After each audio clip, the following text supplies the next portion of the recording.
അസ്സലാമു അലൈക്കും വറഹ്മത്തുള്ളാഹി വബറകാതുഹു. പ്രവാചകൻ മുഹമ്മദ് നബി മുസ്തഫ സ്വല്ലല്ലാഹു അലൈഹി വസല്ലമയുടെ ഏറ്റവും അടുത്ത് നിൽക്കുന്ന അദ്ദേഹത്തിൻ്റെ അനുയായികളുമായ സഹാബികളിൽ ചിലരുടെ ജീവിതത്തിൽ നടന്ന ചെറിയ ചെറിയ സംഭവങ്ങളെക്കുറിച്ചാണ് ഇവിടെ പറയുന്നത്. വർഷങ്ങൾക്ക് മുൻപ് നടന്ന സംഭവമാകുമ്പോൾ തെറ്റുകളോ മറ്റോ ഉണ്ടെങ്കിൽ നിങ്ങൾ ക്ഷമിക്കുമല്ലോ ഇൻഷാ അല്ലാഹ്.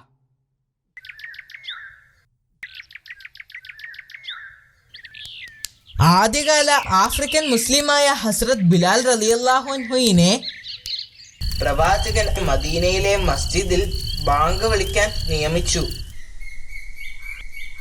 അദ്ദേഹത്തിന്റെ മനോഹരമായ ബാങ്ക് വിളിയുടെ ശബ്ദം മദീന നഗരത്തിൽ അലയടിച്ചു. അദ്ദേഹത്തിന്റെ ബാങ്ക് വിളി കേൾക്കുമ്പോൾ മദീനയിലെ മുഴുവൻ മുസ്ലിങ്ങളും പള്ളിയിലേക്ക് പോകുകയും പ്രവാചകനോടൊപ്പം നിസ്കരിക്കുകയും ചെയ്തിരുന്നു. പടിഞ്ഞാറൻ അറേബ്യയിലെ ഒരു മലമ്പ്രദേശത്തുള്ള ഒരു ഗ്രാമത്തിലാണ് അദ്ദേഹം ജനിച്ചത്. എത്യോപ്യയിൽ നിന്നുള്ള അടിമകളായിട്ടാണ് അവർ അറേബ്യയിലേക്ക് വന്നത്. അവരിൽ ആദ്യം ഇസ്ലാം സ്വീകരിച്ചത് ഹസ്രത്ത് ബിലാൽ റളിയല്ലാഹു അൻഹു ആയിരുന്നു. ഒരു ദിവസം രാവിലെ ബിലാൽ റളിയല്ലാഹു അൻഹു യജമാനന്റെ വീട്ടിലേക്ക് പോയി. അദ്ദേഹം അവിടെ എത്തുമ്പോൾ യജമാനൻ അയാളുടെ കൂട്ടുകാരനുമായി ഉച്ചത്തിൽ സംസാരിക്കുന്നത് കേട്ടു. പക്ഷേ അദ്ദേഹം അവരുടെ സംസാരം ശ്രദ്ധിച്ചില്ല. പെട്ടെന്ന് യജമാനന്റെ ഒരു സുഹൃത്ത് ഓടി വന്ന് വാതിൽ തുറന്ന് യജമാനന്റെ അടുത്തേക്ക് ചെന്നു. അവൻ നേരെ ഉമയ്യയുടെ അടുത്തേക്ക് ചെന്ന് ചെവിയിൽ എന്തോ രഹസ്യം പറഞ്ഞു. ഇത് കേട്ടപ്പോൾ ഉമയ്യയുടെ മുഖം ദേഷ്യം കൊണ്ട് ചുവന്നു. നീ കണ്ടത് സത്യമാണോ? ഉമയ്യ ആ മനുഷ്യനോട് ചോദിച്ചു. അതെ, ഞാൻ എന്റെ കണ്ണുകൊണ്ട് കണ്ടതാണ്, അയാൾ മറുപടി പറഞ്ഞു. ഞാൻ അദ്ദേഹത്തെ മുഹമ്മദിനോടൊപ്പം പല പ്രാവശ്യം കണ്ടിട്ടുണ്ട്. ഇന്ന് ഞങ്ങൾ അവനെ ഒരു പാഠം പഠിപ്പിക്കും, ഉമയ്യ ബിൻ ഖാലിഫ് പറഞ്ഞു. അടുത്ത ദിവസം മക്കയിലെ ജനങ്ങൾ കണ്ടത് ഉമയ്യയും കൂട്ടുകാരും ബിലാൽ റളിയല്ലാഹു അൻഹുവിനെ നഗരത്തിലൂടെ വലിച്ചിഴച്ചുകൊണ്ട് പോകുന്നതാണ്. ആ ദുഷ്ടന്മാർ അദ്ദേഹത്തെ ക്രൂരമായി ഉപദ്രവിക്കാൻ തുടങ്ങി. അദ്ദേഹത്തെ അവർ കെട്ടിയിട്ട് മരുഭൂമിയിലെ കത്തുന്ന ചൂടിൽ വിവസ്ത്രനാക്കി ഉപദ്രവിച്ചു. ഇസ്ലാമിന്റെ ദൈവത്തെ മറന്ന് അവരുടെ വിഗ്രഹങ്ങളെ ആരാധിക്കുവാൻ ആവശ്യപ്പെട്ടു. എന്നാൽ തന്റെ വിശ്വാസത്തിൽ അദ്ദേഹം ഉറച്ചു നിന്നു. വിഗ്രഹങ്ങളെ ആരാധിക്കാൻ അദ്ദേഹം വിസമ്മതിക്കുകയും ഏകദൈവം എന്ന് അർത്ഥം വരുന്ന അഹദ് അഹദ് എന്ന് വിളിച്ചു പറയുകയും ചെയ്തു. പീഡനങ്ങൾ തുടർന്നു കൊണ്ടേയിരുന്നു. ചൂടുള്ള ഇരുമ്പ് വടി അദ്ദേഹത്തിന്റെ വേദനിക്കുന്ന ശരീരത്തിൽ വെച്ചു.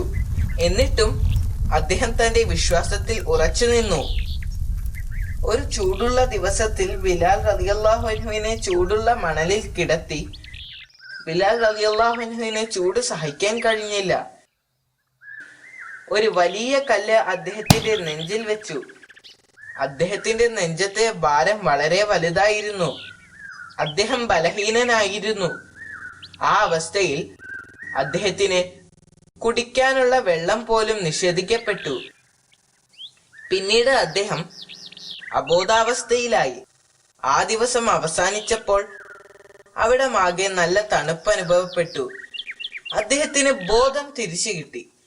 ബോധം വന്നപ്പോൾ ഭാരമുള്ള ആ കല്ല് അദ്ദേഹത്തിന്റെ ശരീരത്തിൽ ഇല്ലായിരുന്നു.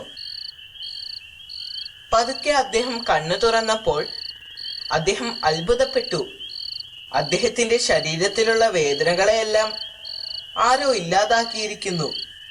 അദ്ദേഹം കണ്ണു തുറന്നപ്പോൾ പ്രവാചകൻ മുഹമ്മദ് നബി മുസ്തഫ സ്വല്ലല്ലാഹു അലൈഹി വസല്ലമയുടെ പുഞ്ചിരിക്കുന്ന മുഖമാണ് കണ്ടത്. ഒരു യഥാർത്ഥ വിശ്വാസിക്ക് ഇത്തരമൊരു അവസ്ഥ നേരിടേണ്ടി വന്നതിൽ പ്രവാചകന് വളരെയധികം വിഷമമുണ്ട്.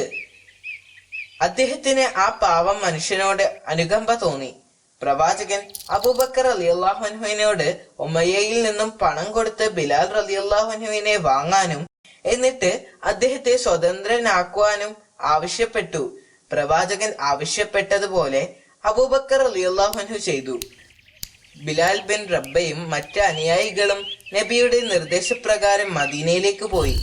ബിലാൽ റളിയല്ലാഹു അൻഹുവിന്റെ സഹിഷ്ണുതയും വിശ്വാസവും കാരണം പ്രവാചകൻ അദ്ദേഹത്തെ മദീനയിലെ മസ്ജിദിൽ ബാങ്ക് വിളിക്കാൻ നിയമിച്ചു. ഒരു ദിവസം നിസ്കാരത്തിന് മുൻപായി ആളുകൾ പള്ളിയിൽ നിന്നും ബാങ്ക് വിളി കേട്ടു. ആളുകൾക്കാകെ ആശയക്കുഴപ്പമായി. ജനങ്ങളെല്ലാം പള്ളിയിലേക്ക് പോയി. ആളുകളെല്ലാം അവിടെ ഒത്തുചേർന്നപ്പോൾ കണ്ടത് മദീനയെ ആക്രമിക്കാൻ വേണ്ടി ശത്രു സൈന്യം മദീനയിൽ വളഞ്ഞിരിക്കുന്നതാണ്. പ്രവാചകൻ ആളുകളെ വിളിച്ചു കൂട്ടുകയും ആ ആക്രമണത്തെ വിജയകരമായി ചേർത്ത് നിൽക്കുകയും ചെയ്തു. മാസങ്ങൾക്ക് ശേഷം പ്രവാചകൻ മുഹമ്മദ് നബി മുസ്തഫ സല്ലല്ലാഹു അലൈഹി വസല്ലമ ഈ ലോകത്തോട് വിട പറഞ്ഞു. ബിലാൽ റളിയല്ലാഹു അൻഹുവിന് അത് താങ്ങാൻ കഴിയുമായിരുന്നില്ല. അദ്ദേഹം വളരെയധികം ദുഃഖിക്കുകയും ദിവസങ്ങളോളം കരയുകയും ചെയ്തിരുന്നു. പ്രവാചകന്റെ വഫാത്തിന് ശേഷം അദ്ദേഹം ബാങ്ക് വിളിക്കുമ്പോൾ പ്രവാചകന്റെ പേര് പറയുന്ന ഭാഗം എത്തുമ്പോൾ ദുഃഖം കൊണ്ട് അദ്ദേഹത്തിന്റെ കണ്ണിൽ നിന്നും കണ്ണുനീർ പൊട്ടിയൊഴുകുമായിരുന്നു. ബാങ്ക് വിളി കേൾക്കുന്ന ആളുകളുടെ കണ്ണുകൾ നിറയുകയും അവർ തേങ്ങിക്കരയുകയും ചെയ്തിരുന്നു. വളരെ വിഷമിച്ചുകൊണ്ട് അദ്ദേഹം ആ ബാങ്ക് വിളി മുഴുമിപ്പിച്ചു. അതിനുശേഷം തന്റെ ദുഃഖം നിയന്ത്രിക്കാൻ കഴിയുന്നതുവരെ ബാങ്ക് വിളിക്കുന്നില്ലെന്ന് അദ്ദേഹം തീരുമാനമെടുത്തു. അദ്ദേഹത്തിന് പിന്നീട് മദീനയിൽ താമസിക്കാൻ കഴിഞ്ഞില്ല. അങ്ങനെ അദ്ദേഹം ഡമസ്കസിൽ സ്ഥിരതാമസമാക്കിയ മുസ്ലിം സൈന്യത്തിൽ ചേർന്നു. ഒരു ദിവസം അദ്ദേഹം ഉറങ്ങുകയായിരുന്നു. അപ്പോൾ സ്വപ്നത്തിൽ പ്രവാചകൻ മുഹമ്മദ് നബി മുസ്തഫ സല്ലല്ലാഹു അലൈഹി വസല്ലമ അദ്ദേഹത്തോട് ചോദിച്ചു, എന്തുകൊണ്ടാണ് ബിലാൽ റളിയല്ലാഹു അൻഹു മദീനയിലേക്ക് വരാത്തതെന്ന്. അദ്ദേഹം പെട്ടെന്ന് ഉണരുകയും മദീനയിലേക്ക് പുറപ്പെടുകയും ചെയ്തു. അദ്ദേഹം മദീനയിൽ എത്തിയപ്പോൾ പ്രവാചകന്റെ ചെറുമക്കൾ അദ്ദേഹത്തെ ചെന്ന് കണ്ടു. ബിലാൽ റളിയല്ലാഹു അൻഹുവിന് അവരോട് വളരെയധികം സ്നേഹവും വാത്സല്യവും ഉണ്ടായിരുന്നു. അവരെ കണ്ടതിൽ അദ്ദേഹം വളരെയധികം സന്തോഷിച്ചു. പ്രവാചകന്റെ ചെറുമക്കൾ അദ്ദേഹത്തോട് ഒരു തവണ കൂടി ബാങ്ക് വിളിക്കാൻ ആവശ്യപ്പെട്ടു. അദ്ദേഹത്തിന്റെ ബാങ്ക് വിളി കേട്ടപ്പോൾ മദീനയിലെ ജനങ്ങൾ അത്ഭുതപ്പെട്ടു. അവർക്ക് നബി സല്ലല്ലാഹു അലൈഹി വസല്ലമ ജീവിച്ചിരുന്ന കാലം ഓർമ്മ വന്നു. ബിലാൽ റളിയല്ലാഹു അൻഹുവിന്റെ ശബ്ദം കേട്ടപ്പോൾ അവരെല്ലാവരും കണ്ണീരോടെ അവരുടെ വീടിന്റെ പുറത്തേക്ക് വന്നു. കുറച്ചു ദിവസങ്ങൾക്ക് ശേഷം ഹസ്രത്ത് ബിലാൽ റളിയല്ലാഹു അൻഹു ദമസ്കസിലേക്ക് മടങ്ങിപ്പോയി. ഹസ്രത്ത് ബിലാൽ റളിയല്ലാഹു അൻഹു പിന്നീട് ദമസ്കസിലെ വെച്ച് വഫാത്താവുകയും ചെയ്തു.